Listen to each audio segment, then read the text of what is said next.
Mayupito, 2026, tatlo sa pinaka-advanced na barkong pandigma ng Amerika, ang mga guided missile destroyer na Arleigh Burke class ng hukbong dagat ng Estados Unidos ay naglalayag sa karagatan ng Strait of Hormuz. Biglang sumabog sa dami ng blip at beep ang radar ng mga destroyer. Tumunog ang alarma at nag-activate ang early warning system habang 12-12 ng unit militar ng Iran ang natukoy. Armada ng maliliit na bangka, kumpol ng drone at sunod-sunod na mga misil laban sa barko ay papunta sa mga destroyer ng Arleigh Burke. Diretsong nahulog sa bitag ng kalaban ang mga barkong pandigma ng US Navy. Ito ay gawa ng Iranian na Ayatollah. Malinaw na pahayag na ayaw ng Iran na hayaang magpatrolya ang mga barkong militar dito nang walang sagabal. Kaya nitong gumante at gagawin nito yon gamit ang lahat ng meron nito. Ipinakita ng kalaban ang plano nila. Isinugal lahat sa biglaang atake. Pero isa itong nakamamatay na maling kalkulasyon. Hindi alam ng Iran kung gaano kalaki ang pagkakamali nila at kaseryoso ang magiging bunga nito. Halos isang buwan lang ang nakalipas. Noong Abril, 8 nagkasundo ang Estados Unidos at Iran sa isang tigil putukan. Nagsimumula ang digmaan noong Pebrero dahil sa matinding pambobomba ng US at Israel. Nawasak ang pamunuan ng otoritaryang rehimen at napatay ang dating Ayatollah. Sa kabila ng malaking pagkalugi, ginamit ng Iran ang natitirang alas, ang total na pagharang sa Strait of Hormuz. Hawak ng makitid na daang tubig na ito ang 20% ng langis sa mundo gamit ang mga mina, maliliit na bangka at banta ng misil. Pinigil ng Iran ang pandaigdigang kalakalan, kaya't biglang tumaas ang presyo ng langis. Kinailangang muling buksan ng Amerika ang kipot kahit anong paraan. Sinimulan ng US Navy ang mahigpit na pagharang sa dagat. Pinilit nilang ihinto ang mga komersyal na barko at harangan ang mga pantala ng Iran. Pinalala ni Pangulong Donald Trump ang tensyon. Binalaan niya na mawawala ang buong sibilisasyon ng Iran kung tatanggi silang makipagtulungan. Kinabukasan, inanunsyo ang walang taning na tigil putukan at nagdiwang ang mga pinuno ng mundo. Pero ang kasunduan ay parang multo lang. Umiiral lamang ito sa mga bulwagan ng diplomasya. Lubos itong hiwalay sa malupit na realidad sa dagat. Parehong agad lumabag sa tigil putukan ang dalawang panig. Ang US Central Command ay nagpanatili ng napakalaking puwersang pandagat sa labas mismo ng teritorial na katubigan ng Iran. Noong Abril, 19 tinutuon ng hukbong dagat ang kanilang mga banta. Inatake nila ang barkong pangkargang Tuska ng Iran matapos nitong subukang lampasan ang blockade. Para kay Mujtaba Khamenei, ang bagong Ayatollah, tapos na ang tigil putukan. Hayagang pagpapatuloy ng labanan ang mga barkong pandigma ng Amerika. Binigyan nito ang Tehran ng malayang kapangyarihan na gumanti gamit ang lahat ng kanilang lakas. Na direktang nagdala sa atin sa pananambang noong 7 ng Mayo. Itinuturing nila ang blockade ng Amerika bilang banta sa patuloy nilang pag-iral at itinuring na nilang patay na ang tinaguriang kasunduan sa tigil putukan. Inutusan ng rehimeng Iranian at mataas na pamunuan ng Islamic Revolutionary Guard Corps or IRGC ang pag-atake sa mga Arleigh Burke destroyer. Matapos ang ilang linggo ng pambubomba, malaki ang naging pagkalugi. Nawasak ang depensa sa himpapawid. Sumabog ang imbakan ng misil at lumubog sa Persian Gulf ang mga barkong pandigma. May natitira pang sandata ang Iran at desidido itong ibuhos ang lahat ng mayroon nito laban sa mga barkong pandigma ng Amerika. Baka umaasa silang sapat na ito para mawasak ang mahigpit na pagkakahawak at mabasag ang pampulitikang paninindigan ng Washington at mapilitang luwagan o tapusin ang blockade. Para magawa ito, umasa ang IRGC sa 3 pangunahing grupo ng kagamitan. Una ay ang Mosquito Fleet, binubuo ng maliliit pero mabilis at madaling imanyobrang fast attack craft. Madalas itinatago ang maliliit na bangkang ito sa makikitid na lagusan sa Persian Gulf, kaya mahirap silang hanapin at sirain. Nagbibigay ito sa kanila ng sorpresa dahil pwedeng magpadala ang Iran ng mga pangkat ng maliliit na bangka sa kipot sa isang iglap, handang harapin ang anumang kalabang sasakyang dagat sa lugar. Karaniwan, bawat bangka ay may maliit na grupong sundalo na gumagamit ng swarm tactics, mina, misil at machine gun laban sa kalaban. Dagdag pa sa mga sandatang panggugulo, nagpadala rin ng Iran ng pangalawang grupo ng one-way kamikaze threats. Hindi man military superpower ang Tehran. Napatunayan nitong isa ito sa mga innovator sa drone warfare at nakagawa ng magagaling na strike drones na ginagamit na yon. Nung simula ng digmaan kontra Ukraine, umasa ang Russia sa Iranian drones at kalaunan kinopya nila ang disenyo ng Iran para sa sariling malawakang produksyon ng drone. Habang ang US ay nag-reverse engineer ng Iranian Shahid 136 upang makagawa ng sarili nitong murang sistemang pandigmang pang-atake na walang tripulante na tinatawag na LUCUS. Mabilis lumipad, may malalaking warhead at mura at madaling gawin ang mga drone na ito. Pero sapat ang kakayahan nitong magdulot ng malaking pinsala sa mga puwersa at kagamitang militar ng kalaban, pati mga pinatibay na target gaya ng barkong pandigma. Iniulat na ginamit ng Iran ang mga bateryang pananggulang baybayin para maglunsad ng mga anti-ship missile laban sa mga destroyer ng Amerika. Tulad ng maliliit na bangka, ang mga battery na ito ay kadalasang nakatago sa batuhan at liko ng baybayin, kaya mahirap makita. Kahit natanggal na ng US ang ilan, may natitira pa ring ilan ang Iran at palihim nila itong regular na inililipat para manatiling ligtas. Sa sabayang pagpapakawala ng mga armas, malinaw ang plano ng Iran. Alam nitong kahit alin sa mga sandatang ito ay hindi sapat na banta kahit sa isang early birth na destroyer, lalo na kung 3 ang kalaban. Umasa ang Iran na sa pagsasama ng mga ito, malalampasan nila ang Aegis combat systems ng US Navy. Mapupuno ang depensa ng barko at dadami ang target na mahirap harapin lahat. Dahil dito, posibleng may ilang target na makalusot sa depensa ng barko at magdulot ng pinsala. Alam ng IRGC na karamihan sa drone, misil at bangka nila ay mawawala. Pero kung may ilan na tumama sa target, pwede na nila itong ipagmalaki bilang estratehikong tagumpay. Lalo pang lumapit at bumilis ang mga drone, bangka at misil sa magulong tubig ng Strait of Hormuz. Lumipad ng mababa ang mga drone para makaiwas sa pagsabat. Mabilis ang mga misil at paikot-ikot ang mga bangka para mahirap ang tamaan. Akala nila perpekto ang plano at sobrang hirap ng taktika para sa kalaban. Nagkamali sila ng malaki. Labis na minamaliit ng IRGC ang mga sasakyang pandagat na sinusubukan nilang atakihin. Ang 3 Arleigh Burke-class destroyers, ang USS Truxtun, USS Rafael Peralta at USS Mason kung tutusin, ay hindi basta-basta ang mga barkong pandigma. Sila ay ilan sa pinakaabante, may pinakamataas na kakayahan, at pinakamahusay ang pagkakadisenyo ng mga sasakyang pandigma na kailanman ay ginawa. Na-develop ang mga ito noong huling bahagi ng Cold War, nang inaasahan ng hukbong dagat ng Amerika na ang mga digmaan ay aasa sa mga pag-atake ng misil, submarino, eroplanong pandigma at mga pag-atake sa elektronikong pakikidigma na sabay-sabay mangyayari. Dahil dito, ginawa ang mga barkong ito na ang pangunahing prioridad ay ang kanilang kakayahang mabuhay o makaligtas sa gitna ng labanan. Kaya hindi lang sila malalaki na umaabot ng mahigit 500 talampakan mula unahan hanggang hulihan at may bigat na humigit kumulang 9,000 tonelada kapag puno ang karga. May 300 tripulante ang barko na kumukontrol sa iba't ibang sistema nito at napakalakas ng depensa habil sa Aegis Combat System, isa sa pinakaabante at otomatikong sistema ng command and control at pagkontrol ng armas na nagawa kailanman.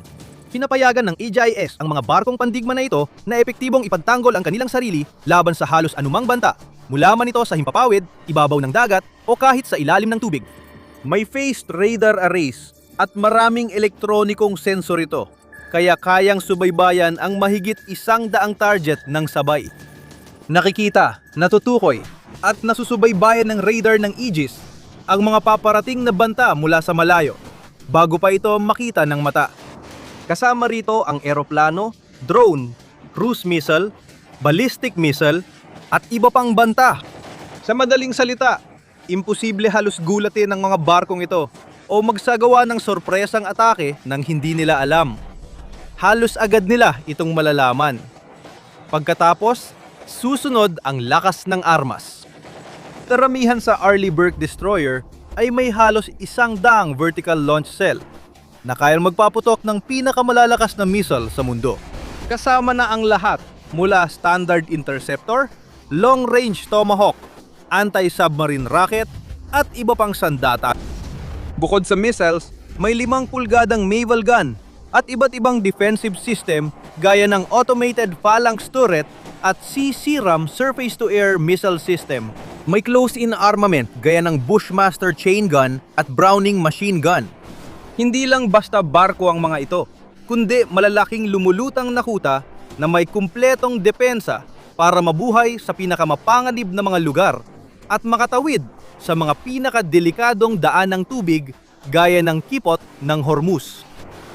At para ulitin, hindi lang isa sa mga barkong pandigma ang kaharap ng Iran, kundi 3. Ang nagpapahirap pa sa Arleigh Burke destroyer at karamihan ng mga asset ng US Navy ay ang kanilang kakayahang magsanib-ugnayan.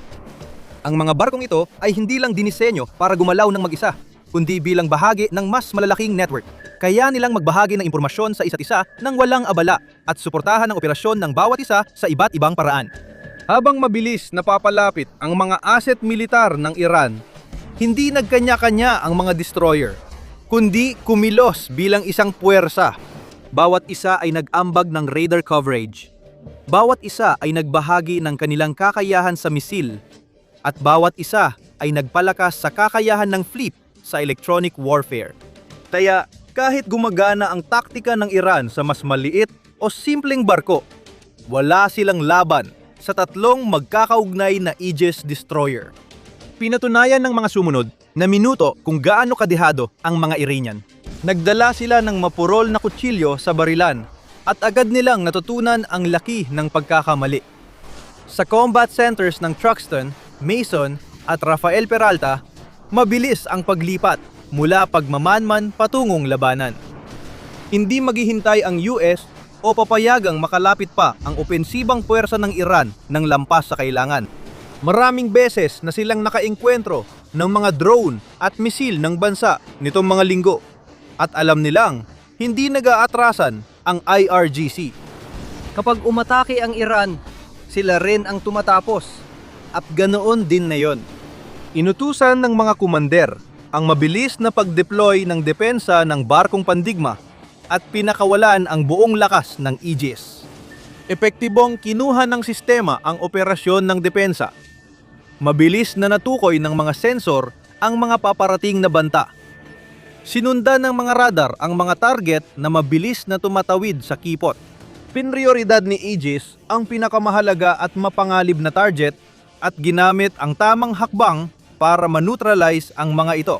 Mula sa unahang bahagi ng 3 destroyer, sumabog ang mga vertical launch cell sa kamanghamanghang pagpapakita ng usok at apoy, habang sumisirit pataas sa langit ang mga interceptor missile. Kinahanap at winawasak ang mga Iranian na anti-ship missile at mga pampasabog na drone malayo sa mga target sana nila. Habang lumalapit ang mga maliliit na bangkang pang-atake, ginamit ng mga Amerikanong destroyer ang mabibigat nilang kanyon para pabagsakin ang mga ito. Habang ang mga tauhang humahawak ng maliliit na kanyon ay mabilis na nagpapaputok sa mga natitirang kalaban na umalingaw-ngaw sa paligid ang tuloy-tuloy na putok ng otomatikong armas. Nagpadala ang US ng mga Navy Seahawk helicopter na naglunsad ng mga Hellfire missile sa mga barko ng kalaban, habang may eroplano ring sumuporta mula sa himpapawid. Sa kabila ng tindi ng pag-atake ng Iran at ng lahat ng ginawa ng IRGC para subukang tambakan ang depensa ng Amerika, matapos ang ilang oras ng labanan, iniulat ng militar ng US na walang seryosong pinsala sa kanilang mga barkong pandigma.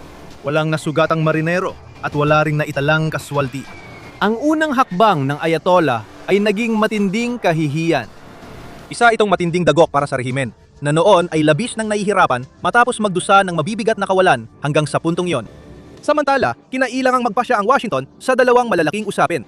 Dapat bang gumanti ang US? At kung oo, ano ang dapat na saklawin ng pagganting yon? Hindi pwedeng palampasin ng US ang pag-atake ng Iran. Kung gagawin nila yon, malamang muling magtitipon ng IRGC at maghahanda ng panibagong puwersang pang-atake at mag-oorganisa ng panibagong atake sa mga barko ng Amerika. Dapat tumugon at magpadala ng mensahe na hindi papayagan ang ganitong pag-uugali. Anumang pag-atake ng Iran ay magdudulot ng mas mabigat na paghiganti at kaparusahan sa kanila. Dapat epektibong pigilan ng US ang rehimen na ulitin ang mga kalokohan nito. Ngunit bahagi lang yon ng plano. Ang mas malaki at mas malawak na layunin ng Navy ay gawing mas mahirap para sa Iran na isagawa ang mga pag-atake upang mapawalang bisa ang kakayahan ng kalaban na magsagawa ng ganitong uri ng operasyon sa hinaharap. Hindi sapat na pasabugin lang ang maliliit na bangka o mga kanyon sa baybayin. Dapat tamaan ang pangunahing infrastruktura na nagpapapahintulot sa mga pag-atake. Para matukoy ang infrastrukturang iyon, tingnan lang ang mga mapa ng Iran, lalo na sa timog baybayin na nakaharap sa kipot ng Hormuz. Hindi lang ito basta baybayin. Isa itong napakalawak na platapormang militar na umaabot ng maraming milya sa magkabilang direksyon, na puno ng iba't ibang daungan, pasilidad ng hukbong dagat, mga istasyon ng radar, mga lugar ng misil at mga sentro ng lohistika. Halos lahat ng infrastruktura na kailangan ng Iran para suportahan at panatilihin ang kanilang operasyong militar sa kipot ay nakasentro sa partikular na bahaging ito ng bansa. At isa sa pinakamahalagang lugar dito ay ang Bandar Abbas. Sa loob ng dekada, ang lungsod daungan na ito ay nagsilbi bilang isa sa pinakamahalagang sentro ng hukbong dagat ng Iran. Nakadak doon ang mga barkong pandigma. Maraming supply ang naglalabas-masok at maraming tauhan ang dumadaan. Ang lokasyon ng daungan ay nagbibigay sa IRGC ng halos agarang direktang akses sa kipot ng Hormuz. Sa panahon ng kapayapaan, hindi ito mahalaga. Ngunit sa digmaan, nagiging pinaka-estratehikong lugar ang Bandar Abbas sa Iran.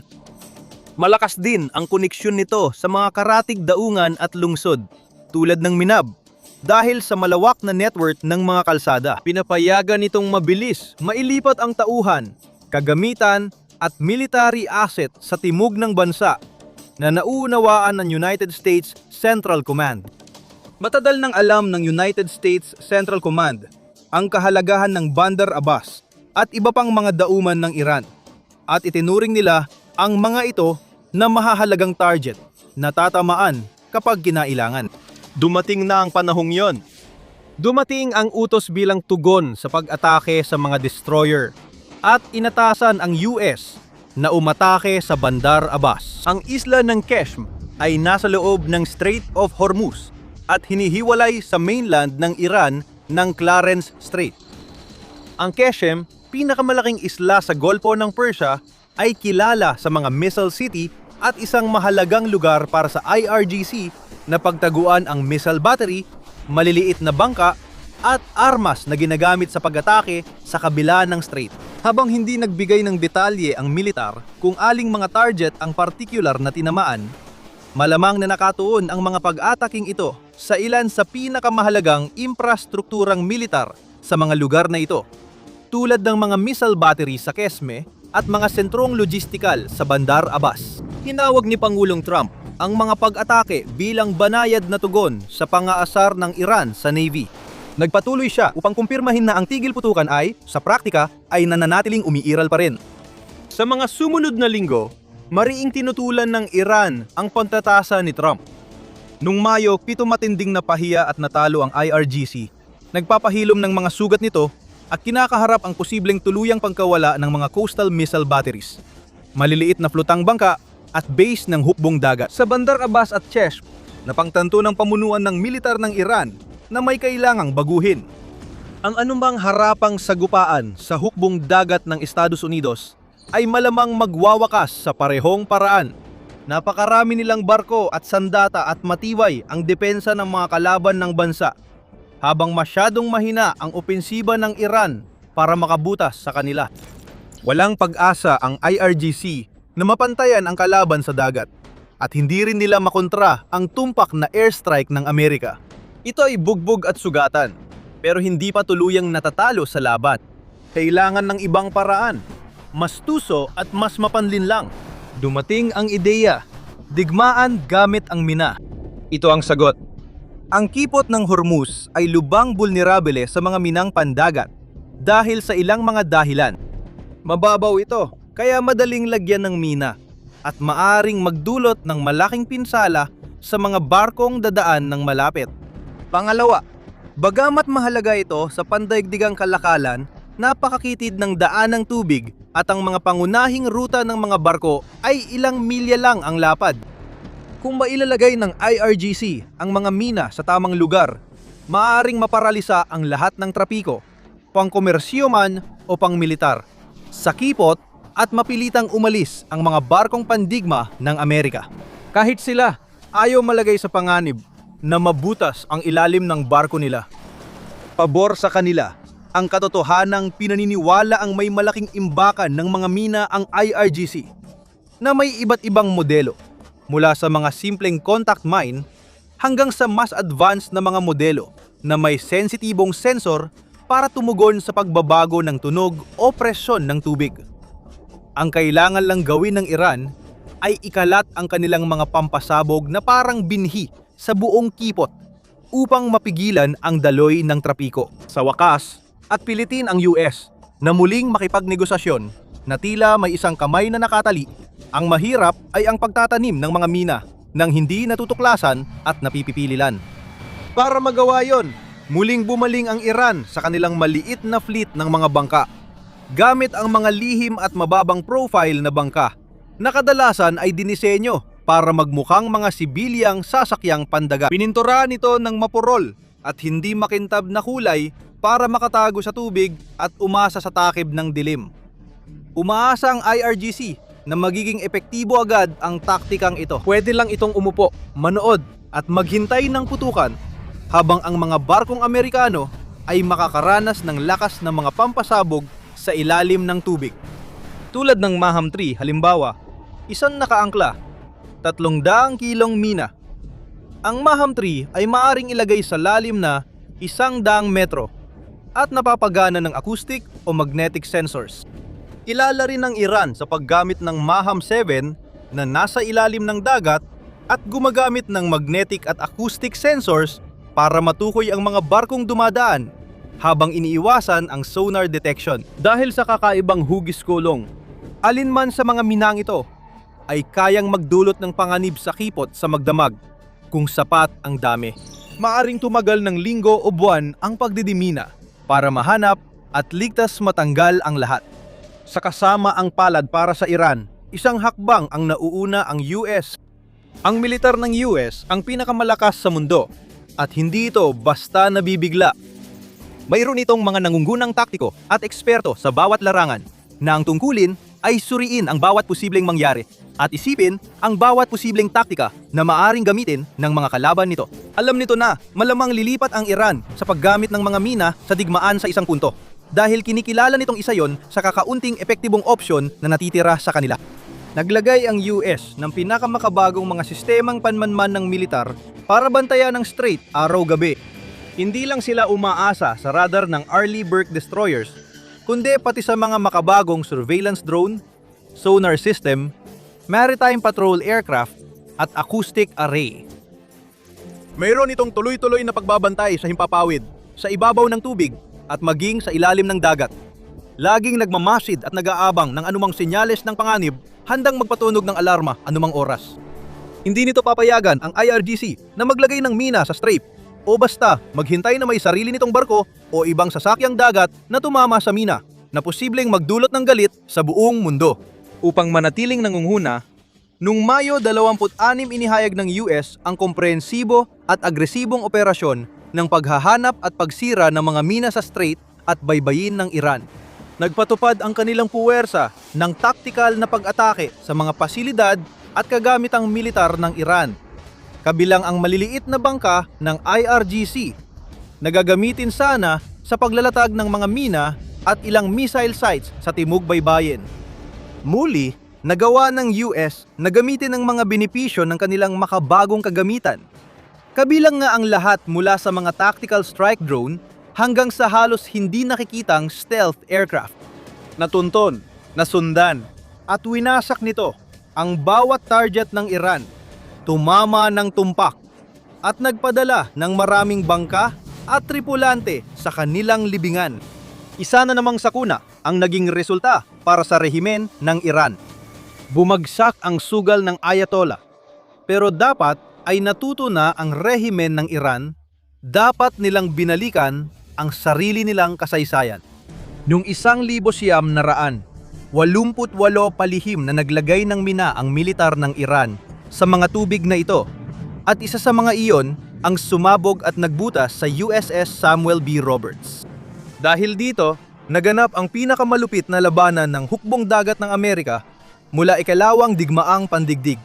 Tinawag itong Operation Praying Mantis para makita kung paano winasak ng US Navy ang kalahati ng armada ng Iran sa isang hapon. I-click ang video sa screen mo ngayon at magkita tayo sa susunod na labanan.